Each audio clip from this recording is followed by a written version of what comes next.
This is the tale of Hugh the Hunter,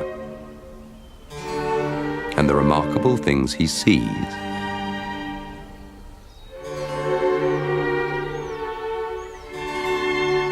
and that see him.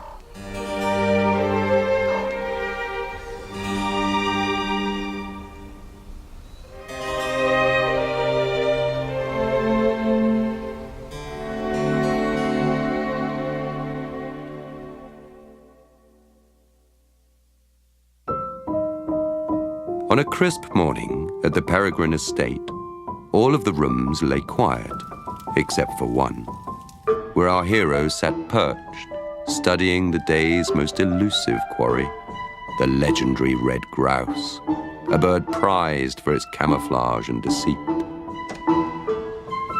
Principal among his strategy was to gird himself with the appropriate garments of a Highland hunter.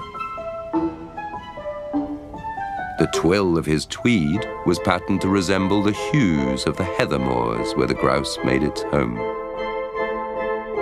Hugh's great-great-grandfather had designed that very tweed, affirming the family's stature as men of prominence and savoir-faire.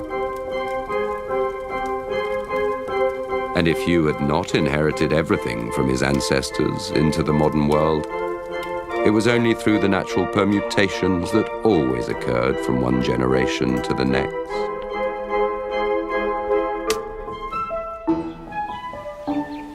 His destination was the moorland heath, where the grouse was known to hide. But to get there, he had first to travel through the dark canopies and mysterious ferns of the bracken forest.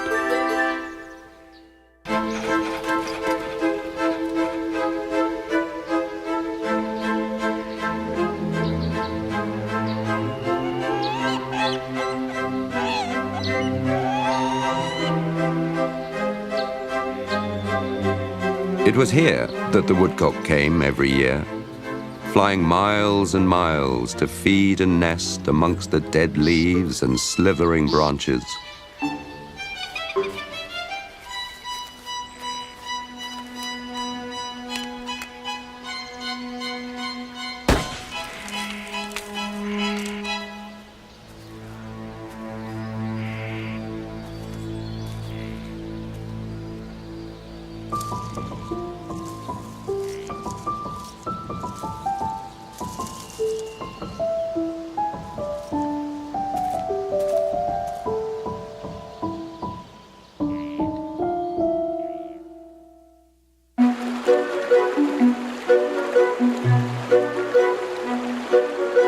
As he stepped into the clearing, Hugh wondered for a moment if he was not being hunted as well.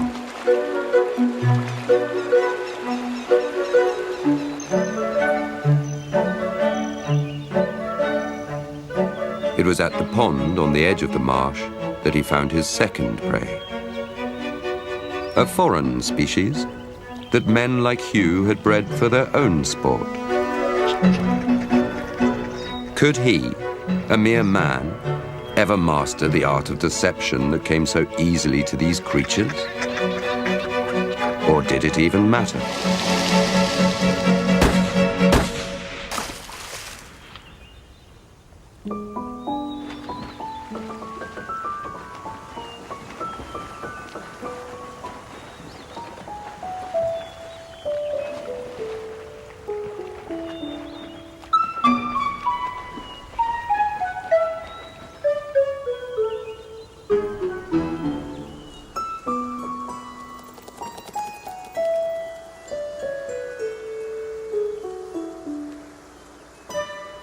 How strange, he thought, to be an animal that sought always to blend in.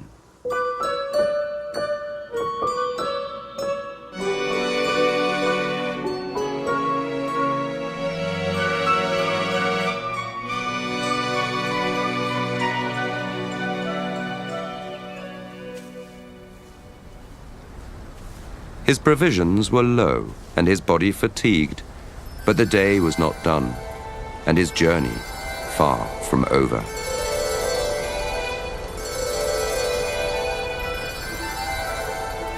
As he finally approached the moors, Hugh could feel a change in the air.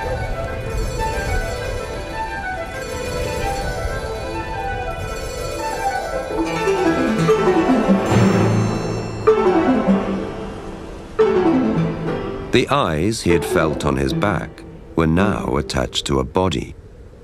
The mighty peregrine falcon gazed from its perch in search of prey.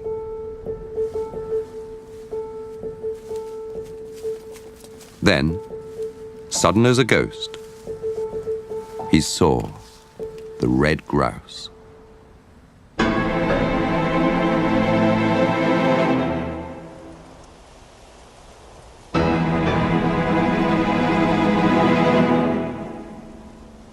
And the grouse saw Hugh. The tweed of his coat matching precisely the pattern of the heather behind him, fitting into the landscape as had been learned from his forebears, generation to generation. And in that singular moment, Hugh and the grouse saw each other for what they were. The bird recognized Hugh as a fellow creature of camouflage.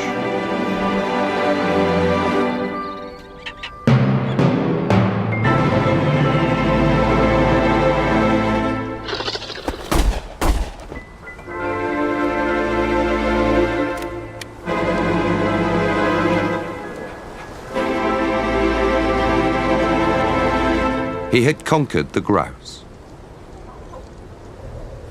But something had changed within him. He now felt a sharp comprehension of the animal's deepest thoughts and feelings. Though what those thoughts were precisely is not for us to discern.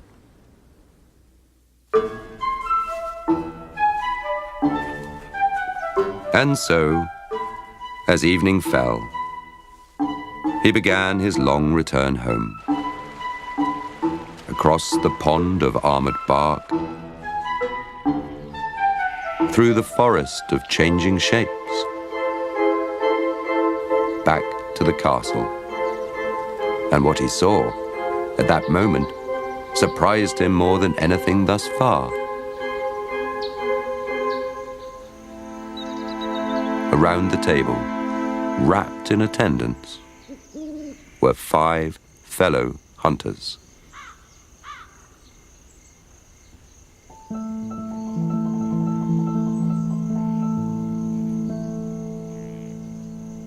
In the end, Hugh discovered that despite his free will, he still harbored the awesome power of instinct with which all of Earth's creatures were born. And just as Mother Nature had designed feathers to match the heather in the field, so had she created tweeds and hats and leather boots.